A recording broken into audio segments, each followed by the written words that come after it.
സോവാനും അവിടെയുണ്ട്, പരിക്കേറ്റ് വിറയ്ക്കുന്നു. അവസാന ശക്തിയും സംഭരിച്ച് അവൾ ഫോൺ ഉപയോഗിച്ച് സഹായത്തിനായി വിളിക്കുന്നു. നിമിഷങ്ങൾക്കുശേഷം ഒരു ആംബുലൻസ് എത്തി അവളെ ആശുപത്രിയിലേക്ക് കൊണ്ടുപോകുന്നു. സോവാന്റെ അമ്മ ആശുപത്രിയിൽ എത്തുമ്പോൾ മകളുടെ അവസ്ഥ കണ്ട് അമ്മ തകർന്നു പോകുന്നു. സോവാന്റെ ശരീരം മുറിവുകളാൽ മൂടപ്പെട്ടിരിക്കുന്നു. അവൾ സഹിച്ച ക്രൂരതയുടെ തെളിവാണിത്.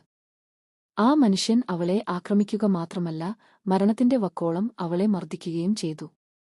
എന്നിട്ടും എന്തോ ഒരു അത്ഭുതത്താൽ സോവാൻ ഇപ്പോഴും ജീവിച്ചിരിപ്പുണ്ട്.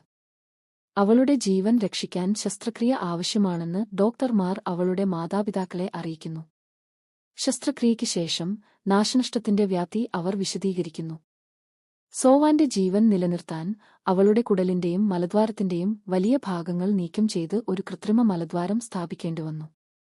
ഇനി അവളുടെ മാലിന്യം കൈകാര്യം ചെയ്യാൻ ഒരു ഓസ്റ്റോമി ബാഗും അവർ അവൾക്ക് ഘടിപ്പിച്ചു.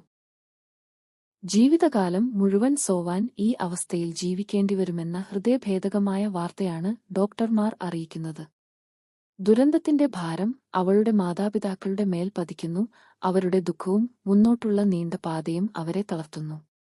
സോവാൻ ഒടുവിൽ ബോധം വീണ്ടെടുത്തപ്പോൾ അവളുടെ അച്ഛൻ അവളുടെ അരികിലേക്ക് പോയി. അവൾ അവനെ നോക്കി അച്ഛൻ ഇന്ന് ജോലിക്ക് പോയില്ലേ എന്ന് ചോദിക്കുന്നു.